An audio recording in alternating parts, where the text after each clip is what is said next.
they gave us a $30,000 planning grant. Then I brought on people with some expertise, and then we came up with $1 million grant.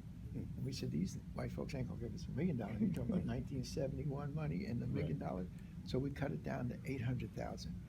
And eventually they didn't give us eight, but they gave us $500,000. $500,000 in our current money is like $5 million now. And so we were able to use that to put a team of people around Alex's work. So I was closer to him than his brothers for 7 years. So when I went with him for the filming of Roots, and we went to James Island, his lawyer, Lou Blau, who set him up for becoming one of the poorest black men in history, because he died $2 million poor. Most of us don't get enough credit to get into $2 million, but Alex did. Lou Blau set up the contract for the book, in which Alex signed for either $50,000 or $100,000, a book that made $200 million. And Lou Blau did give him a better contract for the TV, so he may have gotten $20 million, but that made $250 million. So here's a brother who's worked the book and the TV, garnered more, $400 million to $500 million, and he winds up $2 million poor because of the lawsuits he had to become involved in order to hang on to what he had. And unfortunately, his brother George, who was a Republican, and who resented the fact that Alex was searching to link them to Africa because he wanted to be a Nixon appointee. And so he didn't want to carry Africa. We had gone through the 60s. Africa's exploding and all these things going on. He didn't want to carry that around. So he resented Alex from linking up the family. Eventually, he became the ambassador to the Gambia. Didn't do anything for the Gambia, but took that prestigious position. And so I was Alex's end-all and be-all, even keeping his girlfriend together with him because he was living in her apartment in San Francisco. He hadn't had a pot to pee in, hiding his car off the streets of San Francisco, his little convertible Mercedes. But with that grant, we were able to put the people in place got people coming in for him to complete his project. next? But Listen, I was Graham, listening to a conversation up there, here's the beautiful thing. about Senegal. Yes. I was just there a few months ago. I'm a performer, Broadway performer. Oh, And I wonderful. was just doing a concert at the Palais du Congrès. Yes. And what I find Is that It's- theater with the red seating? Yeah, it's like it's the big theater right in the center. We helped to inaugurate that. Yeah. My question is, there seems to be such a great hunger and opportunities for the arts. I hear you guys talking about restructuring Yes. and the arts plays a prominent position in that restructuring process. Certainly from the American perspective. Right. The How do American you- and Caribbean perspective. So how do you So include that? That's what we're doing. That's part of the plan.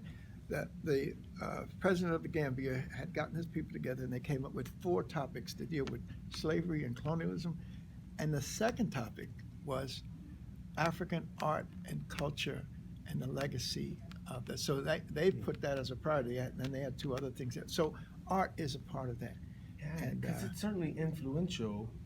It certainly has influenced the American voice, the American practice.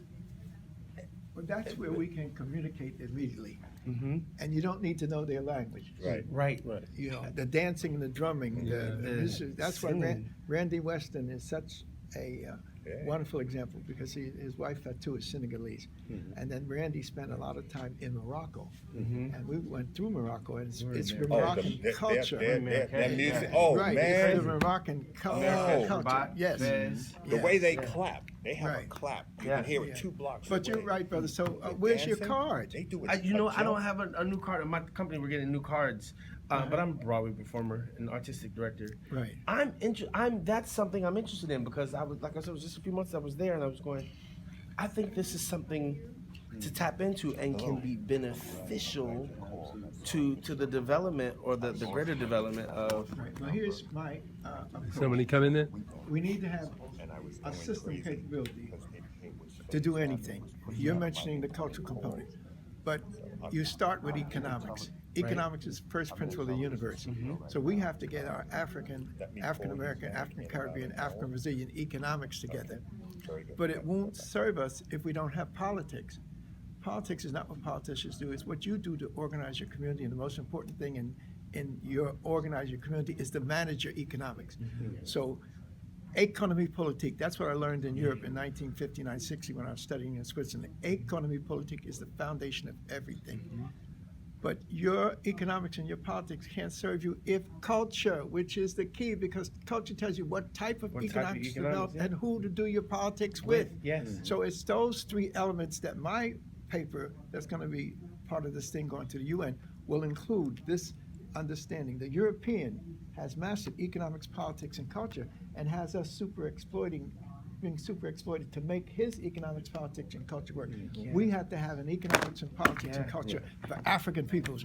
We have to declare it, we have to name it, we have to project it for 5, 10, 15, 25, 50 years. My question is that I wonder if the fight is, not the fight, that's not the right word. If the struggle. Frederick Douglass said it. Is no struggle, is no progress. So I wonder if the struggle is an easier struggle on the continent than it is here. No. It's worse. You don't They are, you think it's they are they are. desirous of Yeah. us coming back there right, but to help them because so then part of my question, because I feel like there's such a veil here. I came back here, and then your generation is the generation that knows, celebrates, and honors the continent. I'm 40, and I'm educated. I have 4 degrees, and my grandparents all we supported a computer lab in Salt Pond, Ghana. This generation doesn't know or really identify with the continent. So how do we? So the struggle then becomes to get us to Mental slavery identify. that we was imposed upon us and our ancestors is not what they have to deal with. They have to deal with this technology. They've been enslaved by this technology, and they don't even know how to communicate. So to see that hundreds of Gambian students involved in this international gathering that I had to, at the end of it, say that after we congratulated everybody else and they gave us all awards, I said, we need to congratulate these hundreds of students who have been there hungry for this. This was their baptism into this explosion of knowledge that has helped us give us the strength that we have. We have to figure out how to package it and how to generationally transmit it to those coming forth. And because culture is so important, culture is the key. Because they're not interested in politics. They're not interested in economics. Absolutely. They're not interested in that simple, who's our greatest entrepreneur in terms of Run DMC? The brothers. okay. Okay. So the great entrepreneur, he's spun off 29 companies. All of his companies are run by his Jewish associates. And so we've got to use the culture, because that's the thing that works. You go to Haiti, that's the same culture. You go to Jamaica, you go to the same culture. The musician who wants to be a leader of Haiti, his name is slipping me now. Will I am. Yeah.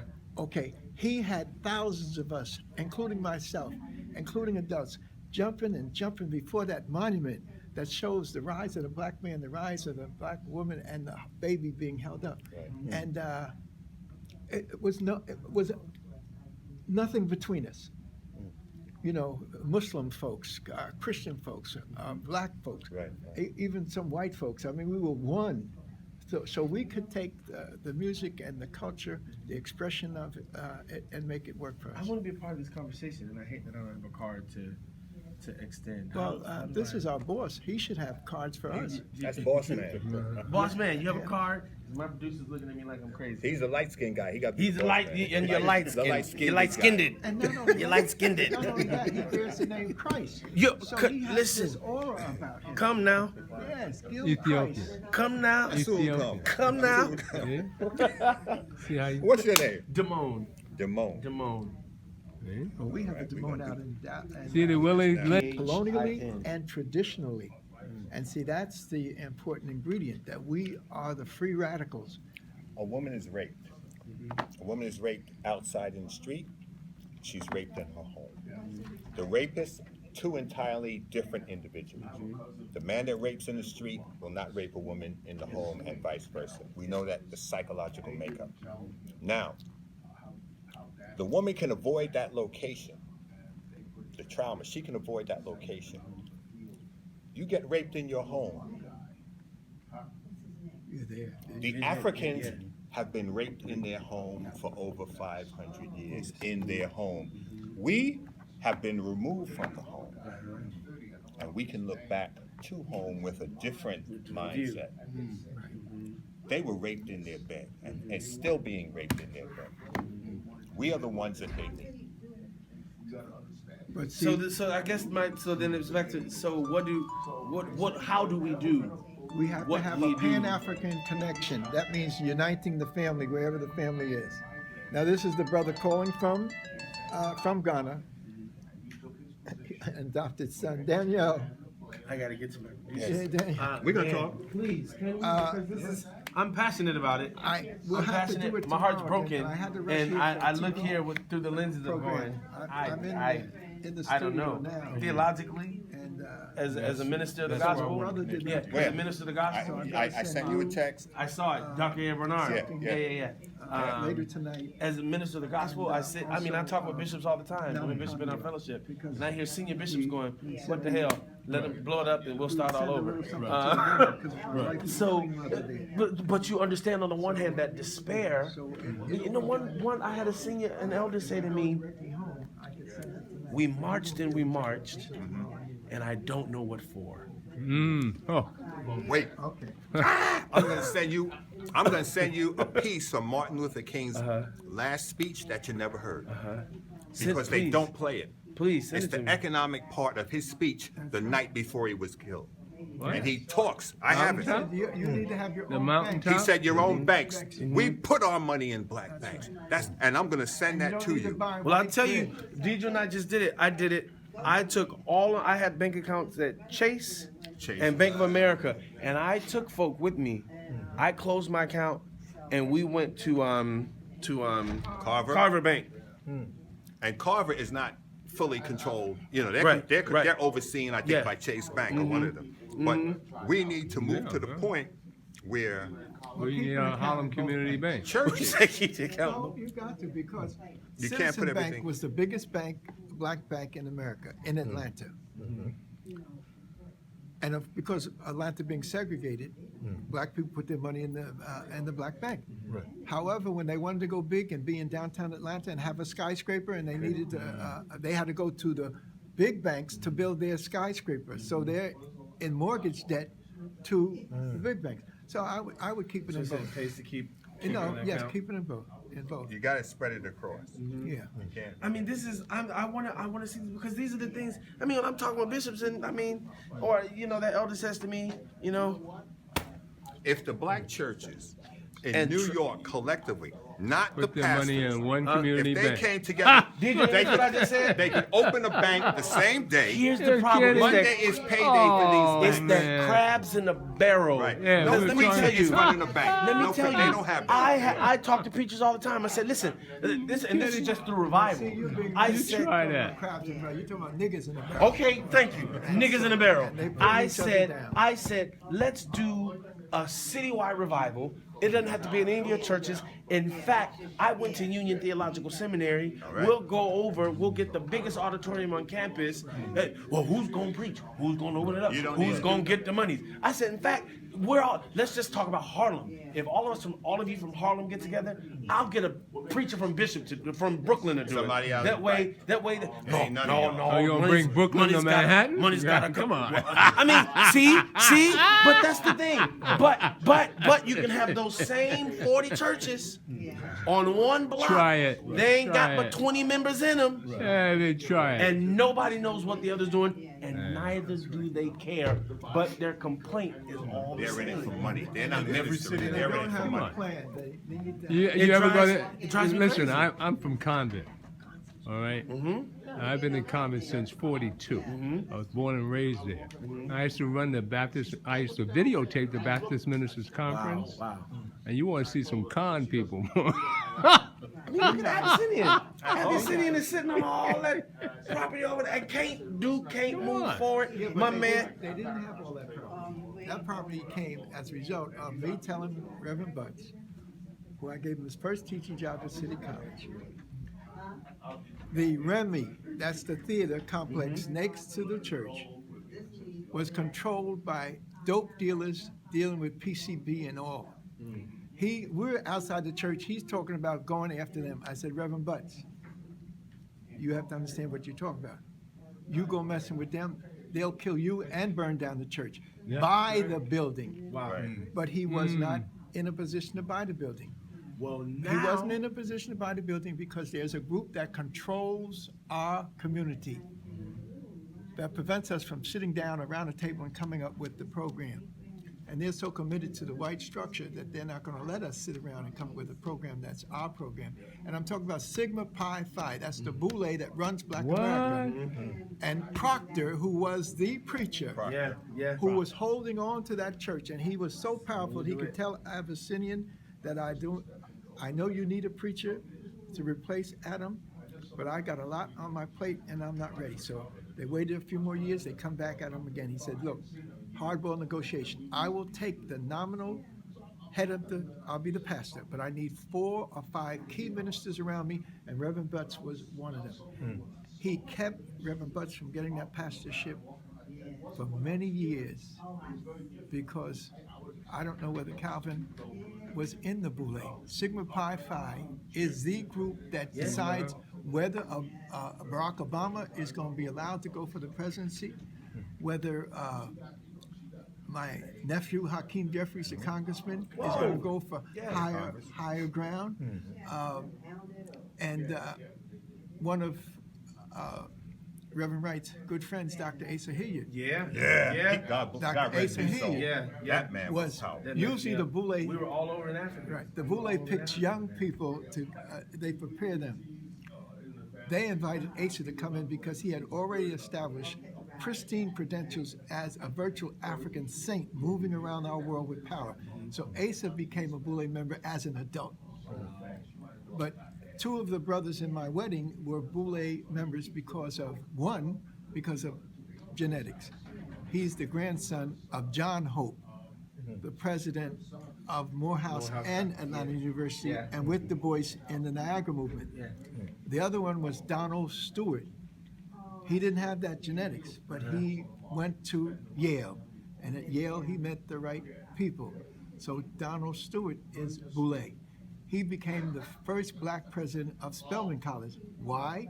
Because the boule put their stamp on it. 2 members of my wedding party at the Church of the Master here in Harlem were boule members. And so this system, we have systems. We've got to figure out how the system that controls us.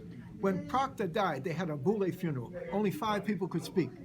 And those 5 people were Jesse Jackson, who was Proctor's son in the spiritual sense, Wyatt T. Walker, president of Virginia Union, head of North Carolina A&T, and the boule head itself. Those 5. Calvin was sitting on the stage. He now is the pastor. He was sitting in the pulpit, and Reverend Jackson looked at him and said, this is not about Abyssinia. It's not about Morehouse. It's not about the Alphas or Kappas, whatever fraternity, Omegas that he said. It's about the boule. Just let me give this one thing and you can get it. No, you're part of this conversation. No, this is not without you. As I've been close to all of these preachers and all of these teachers and all of these leaders. And Abyssinia is my church in New York, just as Metropolitan Baptist Church is my church in Newark, New Jersey. There were 100 black men in robes floating through the funeral for Proctor. And I had a paralysis of analysis. I said, this is the largest black male choir I've ever seen. At the end of the funeral, Dick Hope was there. Donald Stewart was there. He gave me a hug. He said, "Len, I met you and Proctor at the same time." That met Nigeria in 60 and 63 or 4. That wasn't a choir. Proctor is the only black man in our history who was allowed to have a role in a major university in Indiana to produce PhDs. Those were the 100 PhDs being prepared by Proctor to move into positions around Black America and white America to keep that power stake that they've carved out for themselves. And the greatest thing is we could Africanize it. If they understood truly what they were supposed to be doing, it ain't about them. Dr. John Kinney. It was in given this to them to conversation. disperse, and they're not dispersing it. John Kinney. He's the dean of Virginia Union now. He is. Yeah, Dr. John Kinney. He's the dean.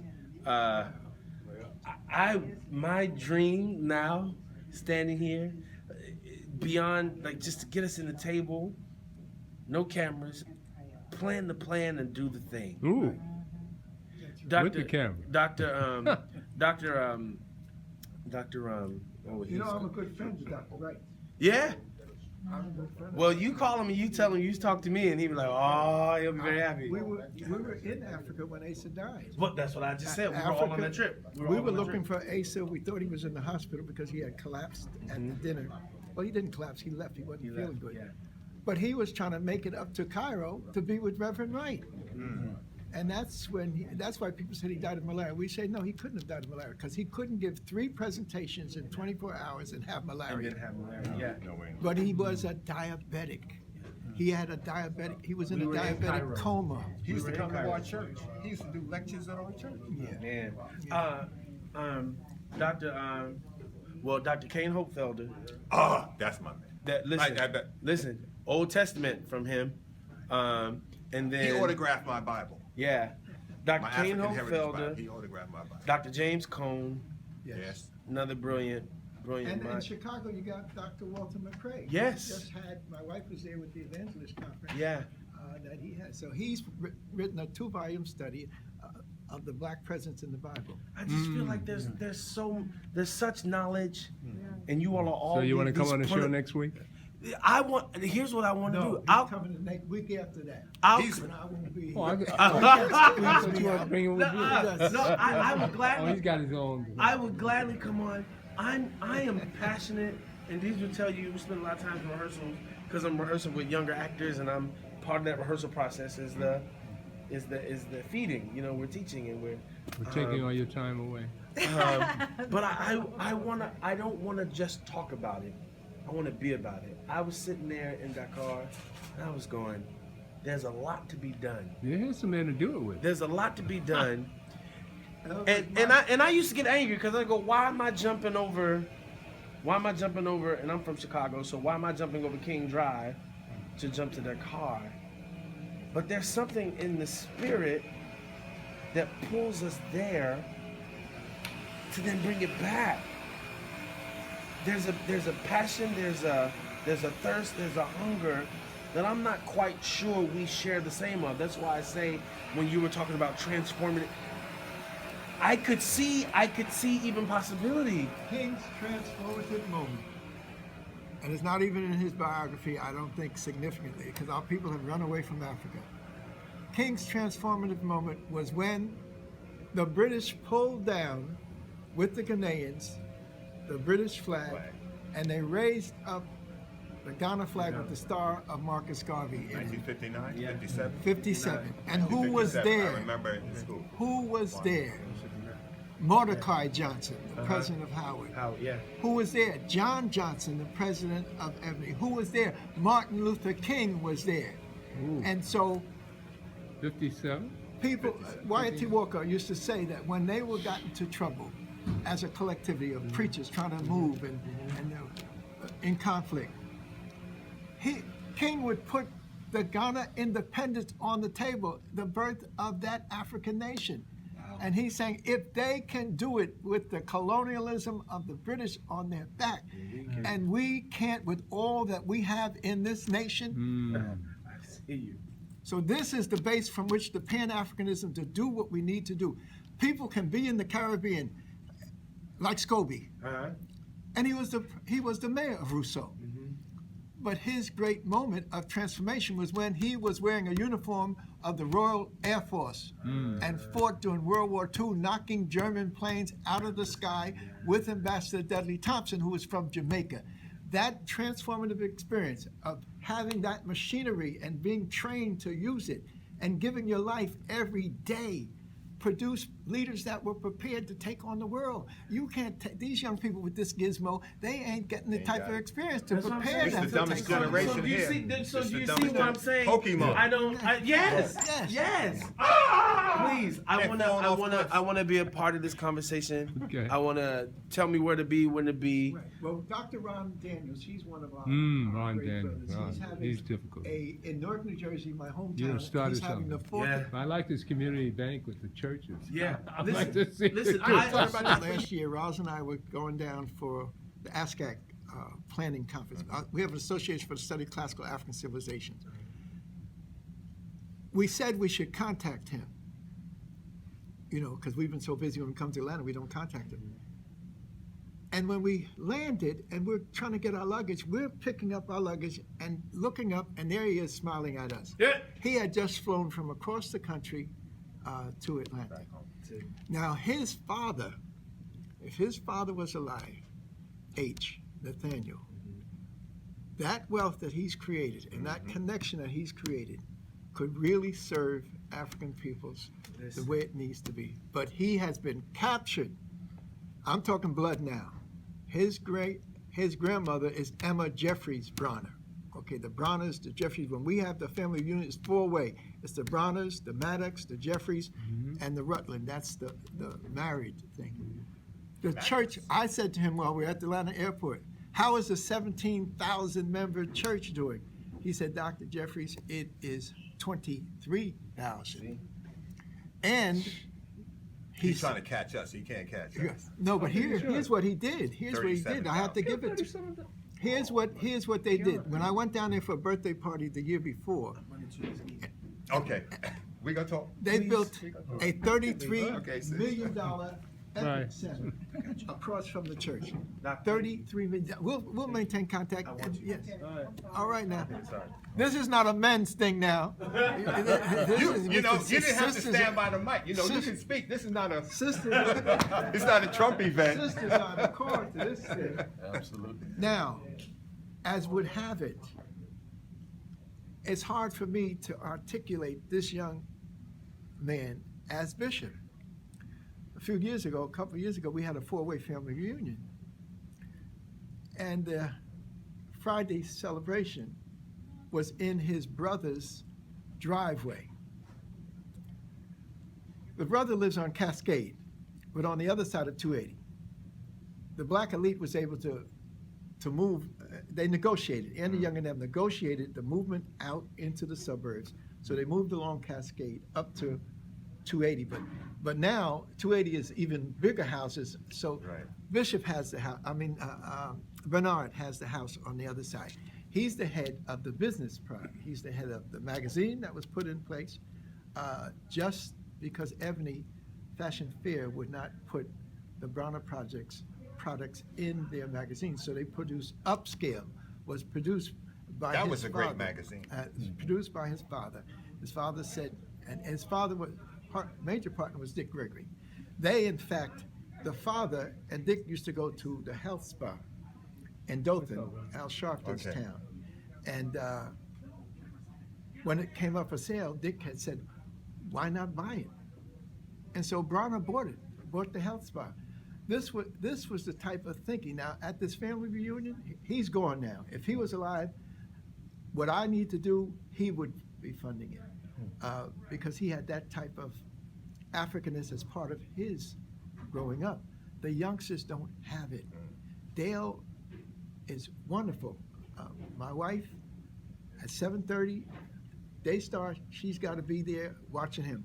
My brother's wife, the mother of Hakeem, she says, Uncle Lenny, you know you're not supposed to call at 7 o'clock. I'm getting ready to watch the bishop. So he's captivating.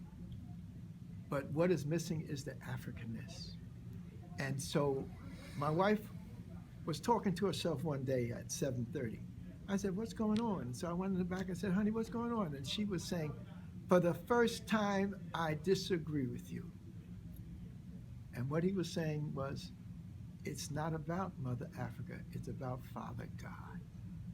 And in point of fact, it's Father God and Mother Africa. With his father, I can't challenge him on that, but I would go to his father and his father would sit him down. And then we'd have a discussion on that. But that church is growing. Now he's hooked up with T.D. Jakes and the white folks hooking up with them. So I've lost him. He's going out to the strategy. But his mother, Roby, the schoolhouse that our people came out of is still there. We need to turn that into a shrine, just like they've taken they replanted their ancestors closer to the road, and it's less than 60 feet from my grandfather's grave. And I need to redo that because it wasn't obelisk, it was a Tekken. He was murdered by the Klan. And that's why this week coming up, I'm going to get very heavy because he's been moving in me for the last few weeks. He was murdered by the Klan in July the 17th or 14th, and that's when I was getting ready to go to Africa. He was born August the 10th, next week. And so between his death in July and his birth, August the 10th, 1868, he had 50 years before the Klan got him. The second rise of the Klan took him out. And I'm glad that they at least waited until the Birth of the Nation movie created a new Klan, because if Klan had gotten my grandfather before then, I wouldn't be here, because my father was the last of the children of the 13. He was born in 1914. But at any rate, this is a special period for me. I have to go back down there to see whether that schoolhouse is still there. I think it's historic, but out of the schoolhouse has come a fantastic group of people, bishops and people who really